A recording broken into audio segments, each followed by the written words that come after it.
있습니다. 그러니까 제가 성인이 되기 전에 한 가지 좀 이상한 좀 편견이 있었어요. 그게 어떤 편견이었냐면, 그 연세가 있으신 어르신 분들 있잖아요.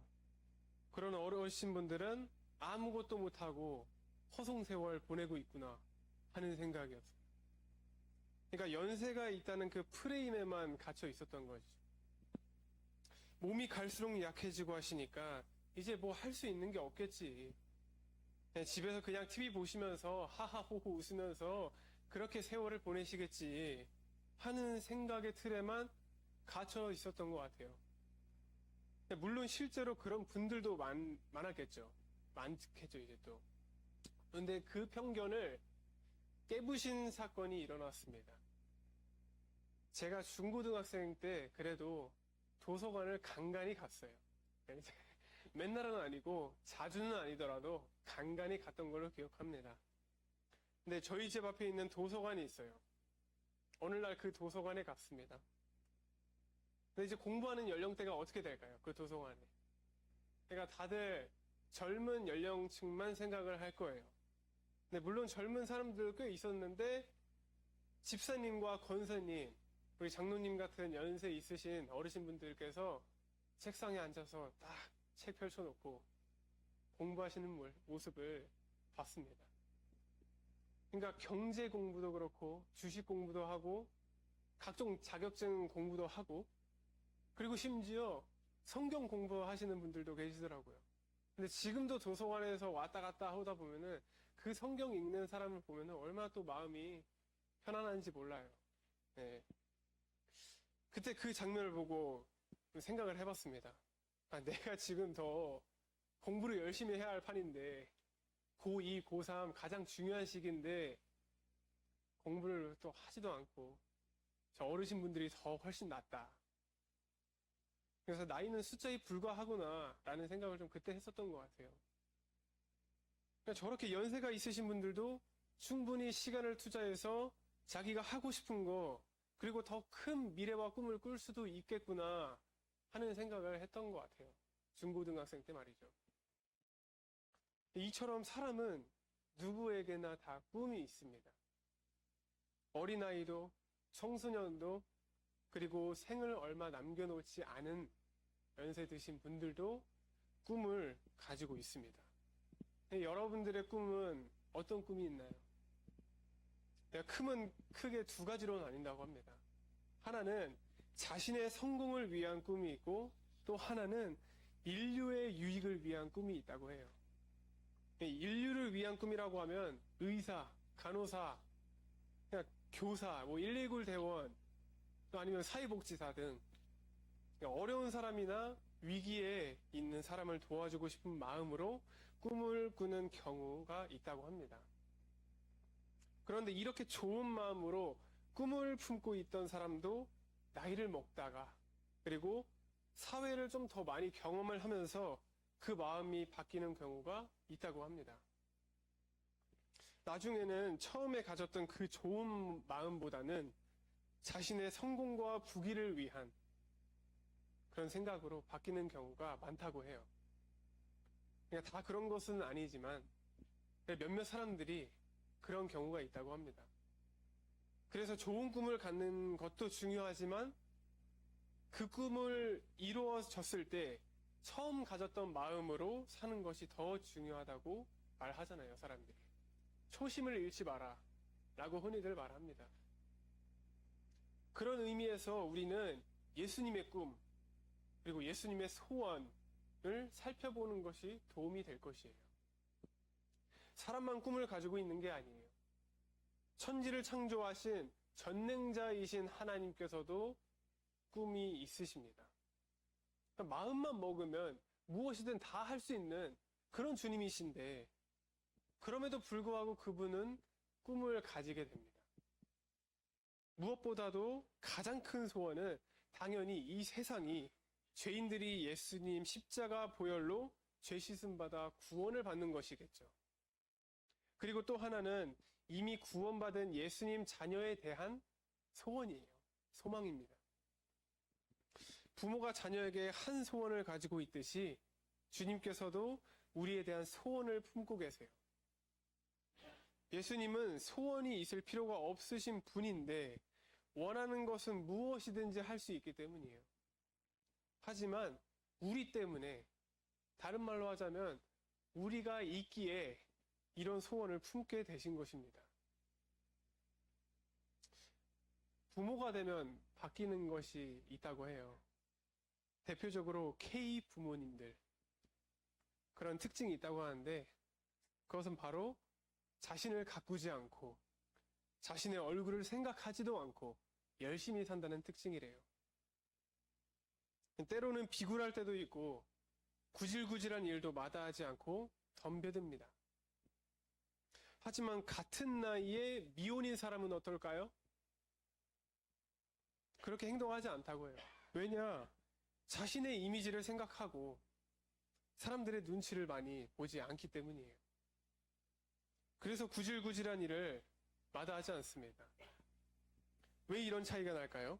가장 중요한 차이는 미혼인 사람은 자신만 생각하면 그만이에요. 근데 결혼한 사람은 엄마이기에, 한 가정의 엄마이고 아빠이기에 자녀 때문에 그럴 수밖에 없다는 것입니다. 결혼해서 가정을 가진 남자가 구박받고 스트레스 쌓이고 힘들어도 쉽게 직장을 그만두지 못한 이유가 뭐죠? 사랑하는 아내와 사랑하는 자식 때문이에요. 저희 아빠가 요즘에는 안 그러는데 그래도 불과 몇 년 전까지만 해도 내가 밖에서 저녁 식사를 딱 마치고 집에 오시잖아요. 그러면은 절 딱 불러요. 강연아 일로 와봐. 하면은 막 이야기합니다. 저희 아빠 직업이 뭐죠? 경찰이잖아요, 경찰. 그러면 그 현장에 있었던 일들을 다 말해요. 어떤 미친놈이, 어떤 정신 나간 놈이 이렇쿵 저렇쿵 아주. 그러니까 내가 너네 누나랑 너를 먹여 살리려고 이렇게 일을 한다. 그러니까 이런 말 하는 거 조금만 이해 좀 해줘. 이렇게 말을 합니다. 그렇게 해서 거의 한 30분 동안, 심할 경우에 한 30분 동안 인생 설교를 하게 됩니다. 그러니까 처음에는 그게 똑같은 이야기만 반복되다 보니까 거부감이 들 수밖에 없었죠. 어렸을 때는. 근데 계속 살다가 보니, 그리고 또 이제 각종 험악하고 흉흉한 뉴스들을 또 보니, 그렇게 보면서 성장을 하다 보니, 아빠의 말씀이 또 헛된 말이 아니었구나. 예. 아빠가 하신 말씀이 다 맞는 소리였구나. 귀 기울여서 듣자. 이런 말을 좀 이제 그런 생각들을 했던 것 같습니다. 그러니까 하나님께서 사람을 창조하지 않으셨다면 그분은 꿈과 소원을 가질 필요가 없어요.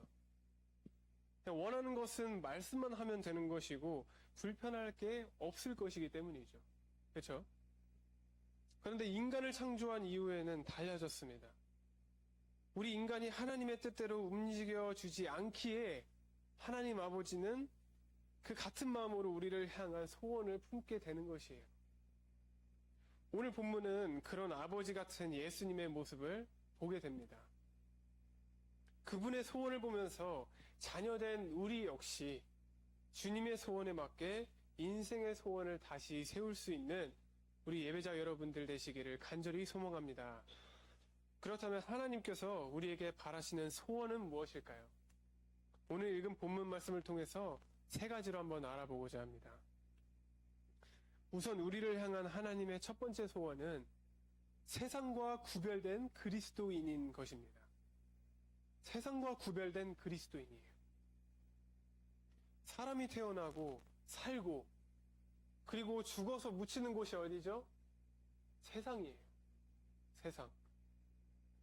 인간이 하나님의 은혜로 속죄함을 입어서 정결케 된 자녀가 살아가는 곳이 어디죠? 세상이에요. 이 세상입니다. 이 세상은 하나님께서 창조한 아름다운 세상이지만 타락한 이후에는 마귀가 활동하는 곳이었어요. 그래서 우리가 살고 있는 곳을 표현할 때 보통 세상이라는 표현을 많이 사용하잖아요. 근데 성경에서는 하나님 없는 삶 자체를 말할 때 세상이라는 말을 씁니다. 그래서 본문 16절은 내가 세상에 속하지 아니함 같이 그들도 세상에 속하지 아니하였사옵나이다 라고 말하잖아요. 우리 그리스도인들은 세상에 속한 사람들이 아닙니다. 비록 육신을 입고 있는 동안은 이 세상에 살지만 그럼에도 그리스도인들은 세상에 속한 자들이 아니라 그리스도에 속한 사람임을 믿으시기를 바랍니다. 아멘. 이처럼 성경에서 그리고 그리스도인이 말하는 세상이라는 용어는 하나님과 반대되는 의미로 사용될 때가 많아요. 특히 하나님을 모르는 하나님을 적대시하는 자들과 그 세력을 세상이라고 말합니다.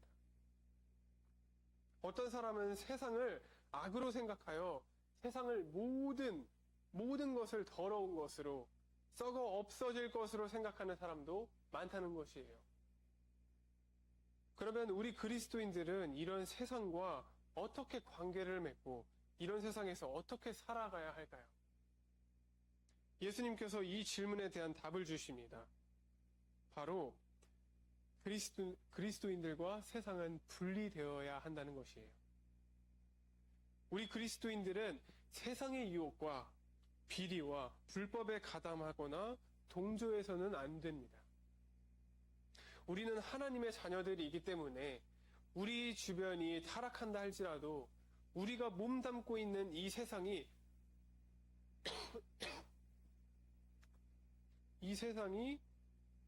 쾌락과 폭력을 아름답게 묘사한다고 할지라도 우리는 그 속된 유흥에 몸과 마음을 빼앗겨서는 안 되는 사람들이에요. 사실 이게 가장 무서운 것입니다. 우리는 거룩하고 신령한 하나님의 자녀와 주님의 피로 값을 치르고 씻음받은 사람들이에요.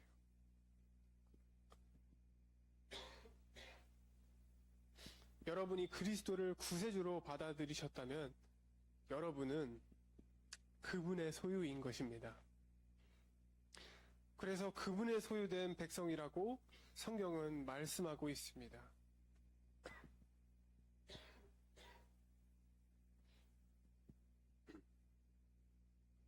그렇다면 주님의 자녀로서 우리는 세상의 순수함과 거룩함을 남기기 위해서 우리는 무엇을 해야 할까요?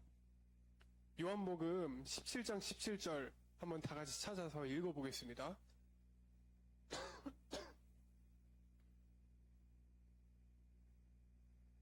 요한복음 17장 17절 말씀. 시작. 그들을 진리로 거룩하게 하옵소서. 아버지의 말씀은 진리이시니이다. 아멘. 우리 삶의 기준은 뭐가 되어야 할까요? 성경이 되어야 합니다. 하나님이 되어야 해요. 우리의 기준은. 성경을 읽고 그 말씀에 순종하는 것은 기쁨으로 여기는 사람이어야만 합니다. 성경의 여러 가지 명령이 단지 잔소리처럼 생각한다면 결코 여러분은 변화될 수도 없고 그분의 자녀라고 할 수도 없습니다. 성경은 여러 곳에서 우리를 책망하고 교육하죠.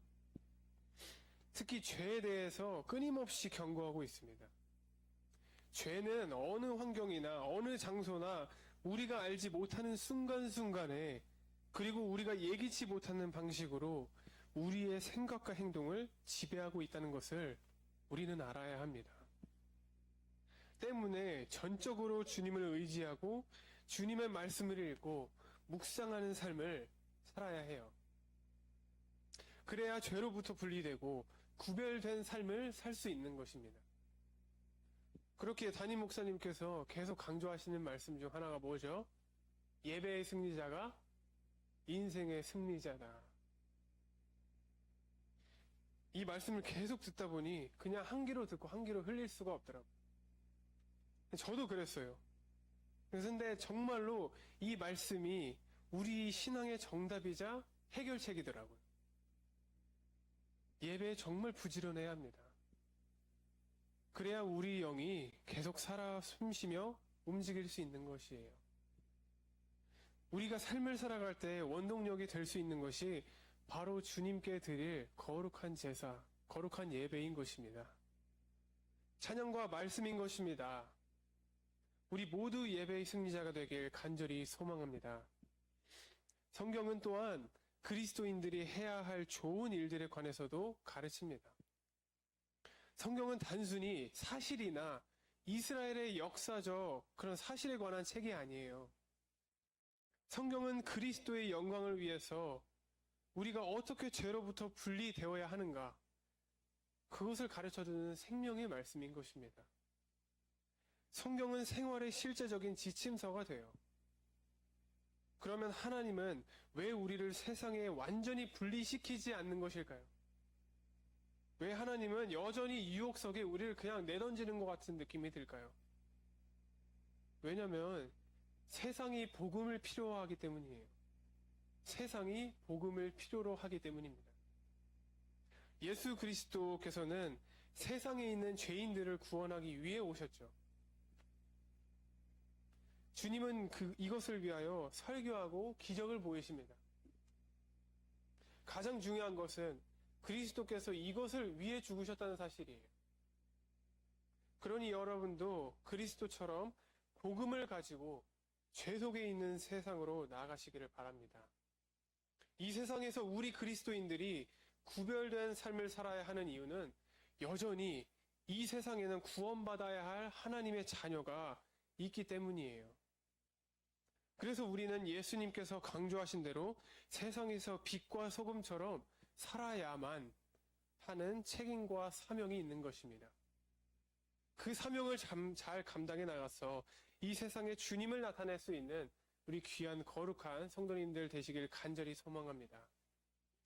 우리를 향한 하나님의 두 번째 소원은요, 세상에서 승리하는 그리스도인인 것입니다. 세상에서 승리하는 그리스도인. 요즘 기독교인들은 교회에서와 사회에서, 밖에서의 모습이 많이 차이가 납니다. 너무 많이 차이가 나서 이중적이라는 말이, 그런 표현이 나올 정도예요. 교회에서는 진정한 그리스도인의 모습으로 보이고, 세상의 유혹에 넘어가지 않고 진실하고 정직한 삶을 사는 그리스도인으로 보입니다. 그런데 안타까운 것은 교회 안에서의 모습과는 달리 세상 사람과 전혀 구별이 안 되는 모습으로 사는 그리스도인들이 많다는 것이에요. 세상에서 비리나 불법에 걸려든 사람 중에 그리스도인들이 포함되어 있는 것은 이처럼 이중적인 신앙생활을 한 결과가 된 것입니다. 차량 운행하면서 가끔 가다가 정길성 권사님께서 이런 말을 해요. 아유, 우리 강현 전도사님 참 그 나이에 복이 드문데 그 젊은 나이에 주의 일하고 찬양 인도하고 설교까지 하고 얼마나 거룩한지 몰라, 얼마나 신실하시 몰라, 하나님께서 크게 사용하실 거야. 그런데 저는 이제 그 말을 들으면은 물론 감사하죠. 얼마나 기쁜지 몰라요. 전도사가, 목사님이 그런 소리 들으면 기분이 좋죠. 그런데 이제 그 기쁨과 감사도 잠시였던 것 같아요. 그런 생각이 드는 동시에 또 다른 생각이, 어떤 생각이 들었냐면요. 아, 내가 정말로 잘하고 있나? 그러니까 교회에서는 주님 잘 믿는 척하고 거룩하게 하고 그렇게 하는 척 하지는 않나? 정말 내가 주님 앞에 진정으로 앞에 나와서 주님, 제가 정말로 주님 앞에 거룩하게 신실하게 꾸준하게 기도와 말씀을 통해서 제 삶을 살아가고 있습니다 하면서 그냥 당당하게 하나님 앞에 그렇게 말씀을 할 수 있는 그런 상태인가? 아닌 것 같더라고요. 그러니까 전도사라고 해서, 목사라고 해서, 교역자라고 해서 믿음 좋고 흔들리지 않을까요? 아니죠, 아니죠. 오히려 사역하는 사람들한테 더 많은 고난과 역경이 찾아옵니다. 저는 그럴 때마다 얼마나 많이 흔들리고 하는지 몰라요. 근데 정 권사님께서 그런 이제 말씀을 하시면요, 저는 더더욱 결심하곤 합니다. 야, 내가 더 정말로 잘해야겠다.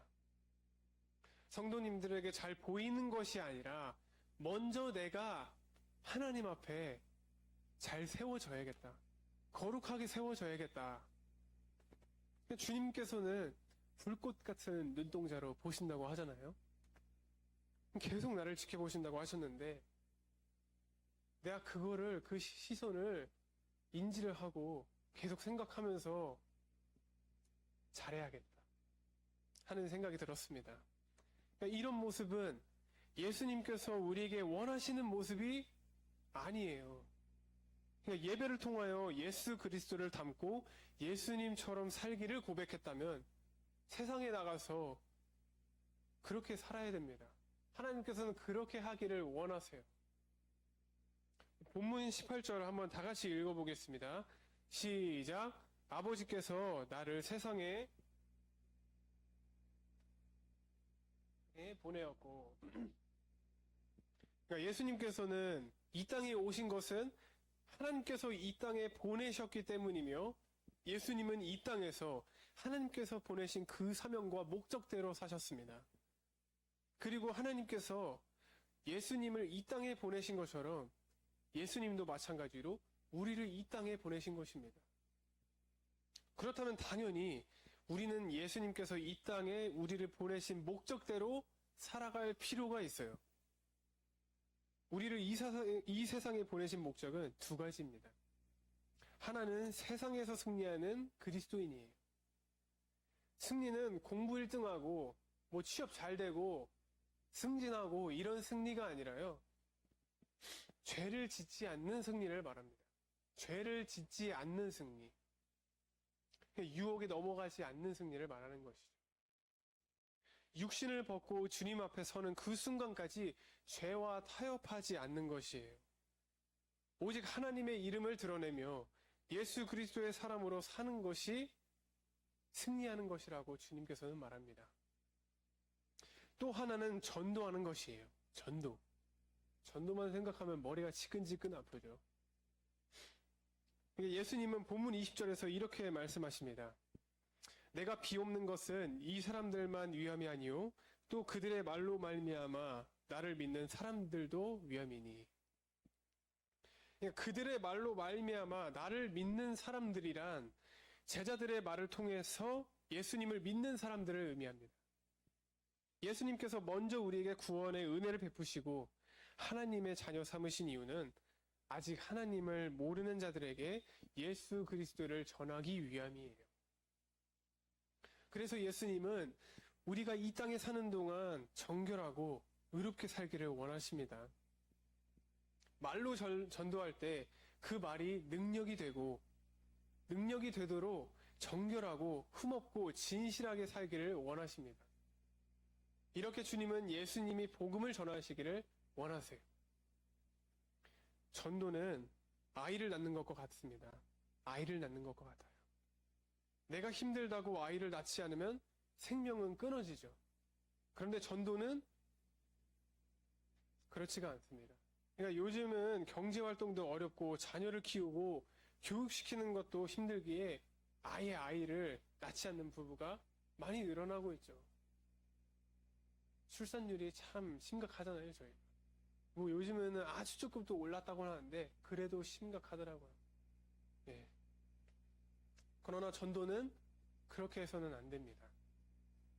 생명은 출생의 본능이 있어서 자동으로 아이들이 생산되지만 전도는 최선을 다해서 하지 않으면 안 되는 것이에요. 사탄이 방해하기 때문에 자동적으로 구원의 역사가 나타나지 않습니다. 여기서 많은 오해로 인해 부담스러워하는 사람들이 있을 것이에요. 그러니까 전도라고 하면은 노방전도 나가서 이제 물티슈나 간식 사들고 가서 예수 믿으세요. 혹은 내 주변인들에게 우리 교회 와볼래? 같이 교회 가자 하는 그런 부담스러운 멘트, 그런 방식으로 전도하는 것, 그것도 물론 전도라고 할 수 있죠. 그것이 전도예요. 그런데 여기서 말하는 전도는요, 여기서 말씀하고자 하는 그 참된 전도는요, 내가 내 삶이 먼저 거룩해져야 한다는 것이에요. 내 삶이 먼저 거룩해져야 된다. 그러니까 다시 말해서 내 삶이 먼저 주님께로 가야 한다는 것입니다. 가령 이런 것입니다. 말로는 예수님 여러분 예수님 믿으세요 해놓고선 실제 삶이 어떻죠? 도박하고요, 거짓말하고요, 술 담배하고요, 유흥업소 즐기고요, 욕심 많고요, 그렇게 했는데 예수 믿으세요 하면은 과연 그게 참된 전도일까요? 아니죠. 그럼 사람들이 말하죠. 뭐야, 예수님 믿는 사람 우리랑 별 다를 게 없네. 그럼 왜 다녀? 그냥 이제 세상적으로 즐기면서 나아가지 하면서 그 전도는 없어져 버리는 것입니다. 그렇기에 우리 그리스도인들은 먼저 내 삶의 자세와 태도부터 돌아볼 필요가 있는 것이에요. 우리 스스로의 삶이 계속 주님께로 향하면 주님께서는 우리가 막 이리저리 하지 않으려고 해도 주님께서 붙여주실 거라고 저는 믿고 있습니다. 계속 그런 마인드를 가지고 우리는 주님 앞에 나아갈 필요성이 있어요. 그러니 하나님의 은혜로 구원받은 사람이라면 전도하여 생명을 잉태해야 하는 것입니다. 생명을 살려야 한다는 것이에요. 이것은 주님께서 바라시는 가장 큰 소원이십니다. 가장 큰 소원이에요. 마지막으로 우리를 향한 하나님의 세 번째 소원은요, 서로가 하나가 되어 사랑하는 그리스도인입니다. 다시 한번요. 서로 하나가 되어서 사랑하는 그리스도인이에요. 이 세상에서 제일 안 되는 것을 꼽으라면 서로 하나가 되는 것이라고 합니다. 목적을 위해서는 전략적으로 잠깐 하나처럼 보일 수는 있겠죠. 목적을 위해서는 그럴 수 있는데 결국에는 그게 틀이 깨지고 맙니다. 그 틀이 깨지고 말아요. 그런데 이 세상에서 하나가 되는 것은 바로 부부라고 합니다. 부부.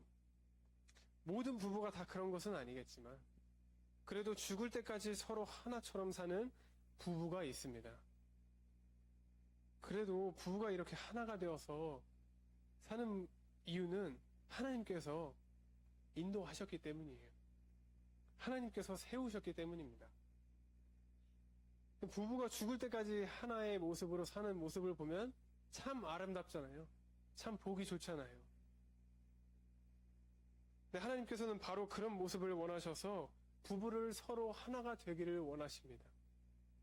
또 본문에서 우리에게 서로가 하나가 되기를 원하세요. 본문 21절에서 23절 말씀에 예수님은 하나님과 예수님이 하나인 것처럼 우리도 서로 하나가 되라고 권면하십니다. 그렇게 되기를 원하세요. 우리가 하나가 되는 것이 얼마나 중요하면 21절, 22절, 23절 이 세 번씩이나 반복해서 말씀하십니다. 세 번은 강조 표현이잖아요. 그만큼 중요하다는 것이요. 하나가 되는 것이. 그러니 우리 그리스도인들은 모두 하나가 되어야 합니다. 형식적으로 하나가 되는 것이 아닙니다. 그렇게 보여서도 안 돼요. 행사할 때나 게임할 때만 하나인 것처럼 보여서는 안 됩니다. 온전함을 이루어 하나가 되어야 한다고 말씀하세요. 우리 2002 월드컵 때 온 국민이 하나처럼 보였죠. 어깨에 싸들고 이제 울랄라 이제 이러면서 하나가 되는 것처럼 보였습니다. 그런데 월드컵이 끝나자마자 또 이념적으로, 지역적으로, 정치적으로 또 갈라져서 싸움질을 했다고 해요. 세상은 그렇다 할지라도 우리 그리스도인들은 모두가 하나가 되어야 합니다. 하나가 되어야 하는 이유는 그리스도인들이 사랑하는 모습을 통하여 하나님께서 세상도 이렇게 사랑하신다는 것을 알게 하기 위함이에요. 요한복음 3장 16절 말씀이 이렇게 나오죠. 하나님이 세상을 이처럼 사랑하사 독생자를 주셨으니. 그러니까 하나님께서 세상을 얼마나 사랑하시면은 독생자 예수를 주셨겠어요. 너무나 사랑하셔서 그렇게 했다고 주님께서는 말합니다. 그러니 하나님의 자녀라면 우리 그리스도인들은 당연히 모두 하나가 되어야 합니다. 그 사랑의 모습으로 세상 살아감에 있어서 하나님의 사랑을 드러내시는 우리 귀한 예배자 공동체 모두가 되시기를 간절히 소망합니다. 기도하겠습니다. 하나님 아버지, 오늘 말씀을 통해 주님의 마음과 소원을 깨닫게 하시니 감사드립니다. 주님, 우리가 이 세상 속에 살아가지만 세상에 속한 자가 아니라 주님께 속한 자임을 잊지 않게 하시고 말씀으로 거룩하게 구별된 삶을 살아가게 하여 주시옵소서. 어떤 상황 속에서도 죄와 타협하지 않고 믿음으로 승리하는 삶을 살게 하시며 우리의 말이 아니라 우리의 삶을 통해 복음이 드러나는 전도자의 삶을 살게 하여 주시옵소서. 주님, 무엇보다 우리 공동체가 서로 사랑함으로 하나 되게 하시고 그 하나됨을 통해 세상에 하나님을 알게 하여 주옵소서. 혹시 우리의 마음 가운데 교만함이나 이기심이 있다면 내려놓게 하시고 주님의 소원이 우리의 소원이 되게 하여 주시옵소서. 끝까지 깨어 주님을 바라보며 주님의 뜻 가운데 살아가는 삶이 되게 하시기를 간절히 소망합니다. 이 모든 말씀 예수 그리스도의 이름으로 간절히 기도드립니다. 아멘.